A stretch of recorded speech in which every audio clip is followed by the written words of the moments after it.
কালো রাত, উত্তাল সমুদ্রের বুক চিরে এগিয়ে যাচ্ছে এক বিশালাকার বাণিজ্যিক জাহাজ। চারদিকে যুদ্ধের গন্ধ, আকাশে চক্কর দিচ্ছে নজরদারি ড্রোন, দূরে কোথাও বিস্ফোরণের মৃদু শব্দ, আর পানির গভীরে লুকিয়ে আছে অদৃশ্য মাইন। যে কোনো মুহূর্তে ঘটতে পারে ভয়ঙ্কর বিপর্যয়।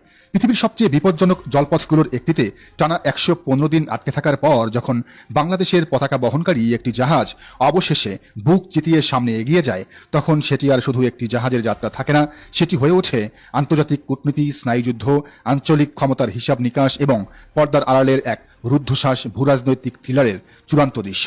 গত ২২ জুন গভীর রাত প্রায় ৩টা, বহু প্রতীক্ষার পর অবশেষে পারস্য উপসাগরের কৌশলগত করিডর হরমুজ প্রণালী অতিক্রম করে বাংলাদেশ শিপিং কর্পোরেশনের মালিকানাধীন জাহাজ এমভি বাংলার জয়যাত্রা। খবরটি ছড়িয়ে পড়তেই দেশের সামুদ্রিক খাত, কূটনৈতিক মহল এবং রাজনৈতিক অঙ্গনে শুরু হয় তীব্র আলোচনা। কিন্তু এই জাহাজের মুক্তির পেছনে যে গল্প, তা কেবল নাবিকদের নিরাপদ প্রত্যাবর্তনের গল্প নয়, এটি শক্তিধর রাষ্ট্রগুলোর অদৃশ্য দাবার বোর্ডে বাংলাদেশের অবস্থানকে ঘিরে এক অসাধারণ মনস্তাত্ত্বিক লড়াইয়ের গল্প। সবকিছুর শুরু প্রায় ৪ মাস আগে। ফেব্রুয়ারির শুরুতে জাহাজটি নিয়মিত বাণিজ্যিক রুট ধরে পারস্য উপসাগরে প্রবেশ করে। কাতারের বন্দর থেকে পণ্য নিয়ে তার সংযুক্ত আরব আমিরাতের একটি গুরুত্বপূর্ণ বন্দরে পৌঁছায়। কিন্তু ঠিক সেই সময় মধ্যপ্রাচ্যের আকাশে ঘনিয়ে আসছিল যুদ্ধের কালো মেঘ। কয়েকদিনের মধ্যেই আঞ্চলিক উত্তেজনায় এমন পর্যায়ে পৌঁছায় যে পুরো হরমুজ প্রণালী কার্যত পরিণত হয় এক সামরিক নিয়ন্ত্রিত ডেঞ্জার জোনে।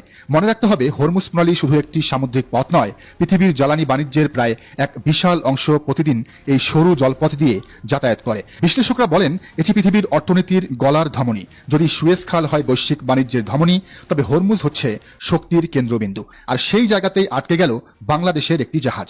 প্রথম দিকে মনে করা হয়েছিল পরিস্থিতি কয়েকদিনের মধ্যেই স্বাভাবিক হবে, কিন্তু যুদ্ধ পরিস্থিতি তীব্র হওয়ার সঙ্গে সঙ্গে জাহাজ চলাচলের উপর কড়া নিয়ন্ত্রণ আরোপ করে ইরান সরকার। আন্তর্জাতিক বাণিজ্যিক জাহাজগুলোকে নতুন নিরাপত্তা প্রোটোকলে চলতে বলা হয়। বাংলাদেশের জাহাজ কয়েকবার নিরাপদ করিডর ধরে বের হওয়ার চেষ্টা করলেও প্রতিবারই নিরাপত্তা বাধা আসে। নাবিকদের ভাষায় প্রতিটি রাত ছিল অনিশ্চয়তায় ভরা, কোথাও ড্রোন, কোথাও সতর্ক সংকেত, আর কোথাও সামরিক টহল। এদিকে ঢাকায় শুরু হয় কূটনৈতিক তৎপরতা। বিভিন্ন পর্যায়ে যোগাযোগ করা হয়, সামুদ্রিক নিরাপত্তা নিয়ে আন্তর্জাতিক অংশীদারদের সঙ্গেও আলোচনা চলে। কিন্তু সপ্তাহ পার হয়ে মাস গড়ালেও কোনো সমাধান মিলছিল না। আর এখানেই শুরু হয় আসল গল্প।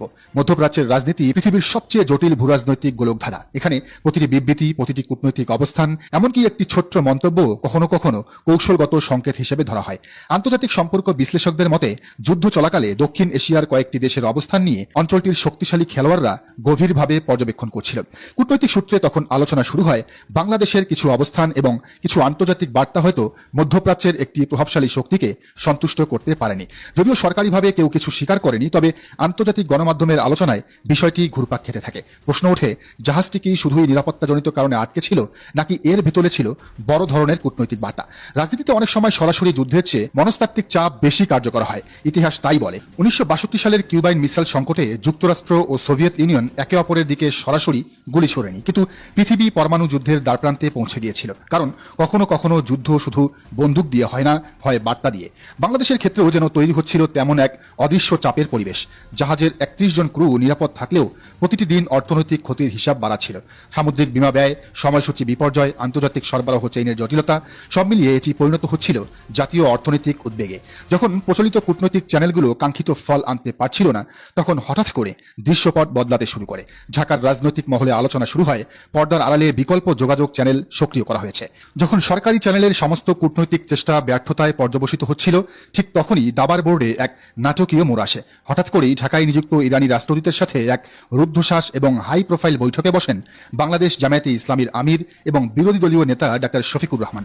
গুঞ্জন রয়েছে, খোদ সরকারের ভেতরের একটি অংশ এবং খলিলুর রহমানের বিশেষ অনুরোধেই জামায়াত আমির এই সংকটের হাল ধরেন। কারণ বেইজিং ও তেহরানের গোয়েন্দা ডক্ট্রিন অনুযায়ী যুদ্ধের সময় বিএনপি সরকার কৌশলগত ভুল করে আমেরিকার পক্ষ নিলেও জামায়াতে ইসলামী সরাসরি মজলুমের পক্ষে এবং ইরানের নীতিগত অবস্থানের পক্ষে দৃঢ় অবস্থান নিয়েছিল। ইরানি রাষ্ট্রদূত নিজে তার একটি টেলিভিশন সাক্ষাৎকারে জামায়াতের এই স্বাধীন এবং ভারসাম্যপূর্ণ দৃষ্টিভঙ্গির প্রশংসা করেছিলেন।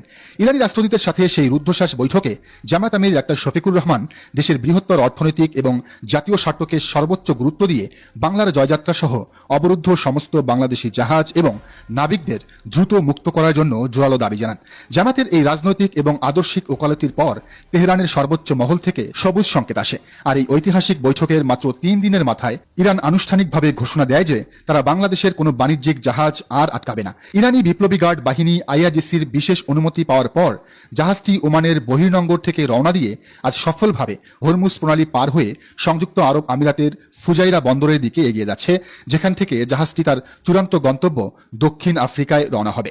তারেক রহমান সরকারের জন্য এই 115 দিনের অবরুদ্ধ জাহাজ এবং 31 জন ক্রুর মুক্তি যে কতটা স্বস্তির এবং কত বড় ভূরাজনৈতিক পাওয়া তা কল্পনারও অতীত। কারণ বৈশ্বিক জ্বালানি এবং সার বাণিজ্যের জন্য হরমুজ প্রণালী টিকে থাকার অন্যতম লাইফলাইন। কিন্তু এই আন্তর্জাতিক থ্রিলারের সবচেয়ে ট্রাজিক এবং কুৎসিত মোড়টি এসেছে খোদ বাংলাদেশের জাতীয় সংসদের ভেতরে। একদিকে যখন দেশের অর্থনৈতিক বিপর্যয় ঠেকাতে এবং রাষ্ট্রকে বাঁচাতে জামায়াতে ইসলামী ওপার ব্লকের সাথে নিজেদের কূটনৈতিক রসায়নকে কাজে লাগিয়ে হরমুজ প্রণালী থেকে জাহাজ ছাড়িয়ে আনলো, ঠিক তার পরপরই জাতীয় সংসদের ফ্লোরে দাঁড়িয়ে বিএনপির এক উগ্র সংসদ সদস্য জামায়াতকে নিষিদ্ধ করার সস্তা এবং নোংরা দাবি তুলে বক্তব্য দিলেন। শুধু তাই নয়, রাজনৈতিক প্রতিহিংসার বশে গাইবান্ধার পলাশবাড়িতে যুবদলের ক্যাডাররা ছাত্র শিবিরের একজন উদীয়মান নেতাকে নির্মমভাবে পিটিয়ে খুন করে।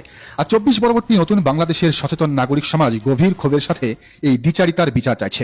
যে দলটির ন্যূনতম রাষ্ট্রীয় কৃতজ্ঞতা বোধ নেই, যারা সংকটে পড়লে জামায়াতের কূটনৈতিক কৌশল এবং রাজপথের শক্তিকে ঢাল হিসেবে ব্যবহার করে নিজেদের চামড়া বাঁচায়, আর ক্ষমতার মধুচন্দ্রিমা পেলেই সেই রক্ষাকর্তা জামায়াতের পিছে অকৃতজ্ঞের মতো ছুরিকাঘাত করে, তাদের এই নোংরা পলিটিক্সকে সাধারণ মানুষ আর বরদাস্ত করবে না। জামায়াতের এই নিঃস্বার্থ কূটনৈতিক বিজয় যেমন একদিকে দেশের সার্বভৌমত্বকে রক্ষা করলো, ঠিক অন্যদিকে বিএনপির ভেতরের ফেসিবাদের দোসর এবং অকৃতজ্ঞদের মুখোশকে পুরো দেশবাসীর সামনে নগ্নভাবে উন্মোচিত করে দিল। প্রশ্ন হচ্ছে, পরের বার যদি এমন সংকট আসে, বাংলাদেশ কি প্রস্তুত থাকবে? বিএনপি সরকার কি প্রস্তুত থাকবে? কারণ আন্তর্জাতিক রাজনীতির সবচেয়ে নিষ্ঠুর সত্য একটাই, এখানে বন্ধুত্ব চিরস্থায়ী নয়, স্বার্থই শেষ সত্য। আর যে দল সময় মতো সেই সত্য বুঝতে ব্যর্থ হয়, ইতিহাস তাকে কখনোই ক্ষমা করে না। দর্শক, বিষয়টিকে আপনি কিভাবে দেখছেন? যার মন্তব্যের ঘরে